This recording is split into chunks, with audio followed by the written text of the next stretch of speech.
What वृक्ष के पास जाती हैं और उससे पूछती हैं, तुम्हें विष्णु के रूप में यह संसार पूजता है, क्या तुमने हमारे कृष्ण को कहीं देखा?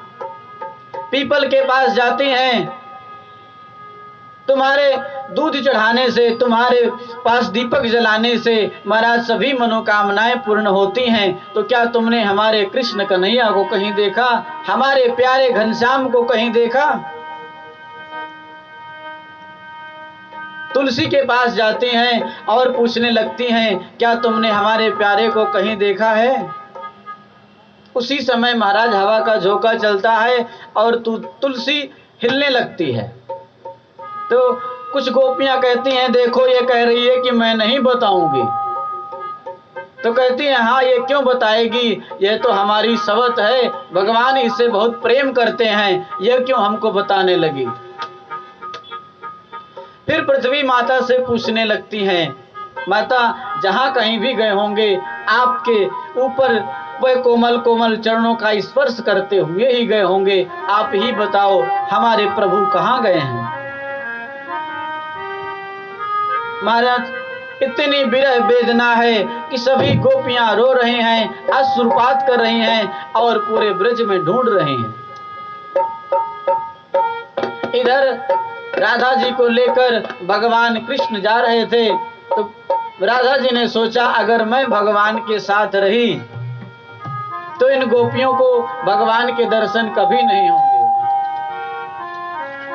गोपियों को भगवान के दर्शन कभी नहीं होंगे। तो राधा जी कहते हैं, प्रभु अब मैं ज्यादा चल नहीं सकती, मेरे पैर दुखने लगे।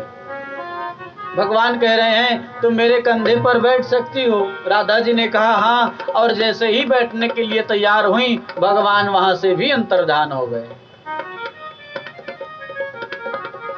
अब महाराज राधा जी भी रोने लगी, अश्रुपात करने लगी और गोपी राधा जी से मिल गई और पूछने लगी, तुम्हें भी भगवान छोड़कर चले गए? वो कन्हैया छोड़कर चले गए। राधा जी ने कहा हाँ, जो कमी तुम्हारे जीवन में थी, तुम्हारे अंदर थी, वही कमी मेरे अंदर भी आ गई और गोविंद मुझे भी छोड़कर चले गए। शरद पूर्णिमा की जो रात्रि है, यह ब्रह्मा जी के 6 महीने की रात्रियों के बराबर हो गई। ब्रह्मा जी का एक दिन 1000 चतुर्युग के बराबर होता है। तो ऐसे ब्रह्मा जी के 6 महीने की रात्रियां मिला दी जाएं, वह सभी रात्रियां आकर के शरद पूर्णिमा की रात्रि में मिल गईं और इतने दिन तक भगवान का महाराज चला।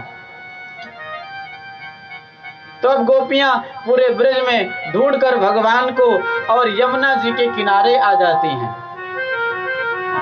चारों तरफ लाखों गोपियां बैठी हैं और बीच में राधा जी बैठी हैं। सुखदेव जी कहते हैं, राजन कि यमुना जी भक्ति का स्वरूप है। तो जीव जब तक भक्ति रूपा यमुना जी का सहारा नहीं लेगा, तब तक कभी उसकी सदगति नहीं होगी, कभी उसे परमात्मा नहीं मिलेंगे। इसलिए भक्ति का आश्रय लो, तभी भगवान हमें प्राप्त होते हैं। महाराज आज यमुना किनारे आ जाती हैं सभी गोपियां और यहाँ पर सभी गोपियां एक गीत गाती हैं जिसको गोपी गीत कहते हैं। इसी गोपी गीत को गाने के बाद भगवान प्रकट होते हैं। ऐसा कहा जाता है कि जो व्यक्ति प्रत्येक दिन भगवान को प्रसन्न करने के लिए, भगवान को मनाने के लिए, भगवान के दर्शन के लिए यह गोपी गीत का पाठ करता है और भगवान से प्रेम करता है, तो एक न एक दिन उसके हृदय में भगवान की झांकी अवश्य प्रकट होती है। जयति तेधिकं जन्मना ब्रज श्रयते इंदिरा शाश्वतत्रिः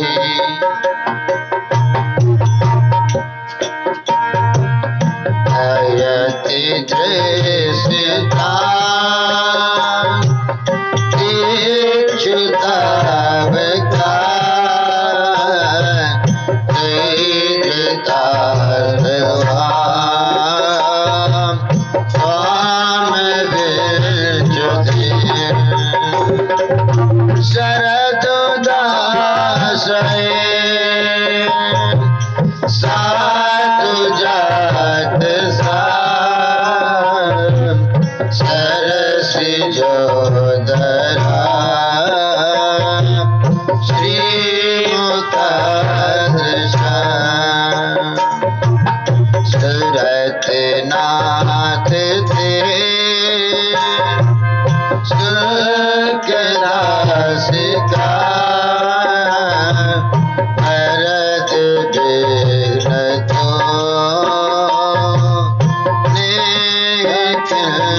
बला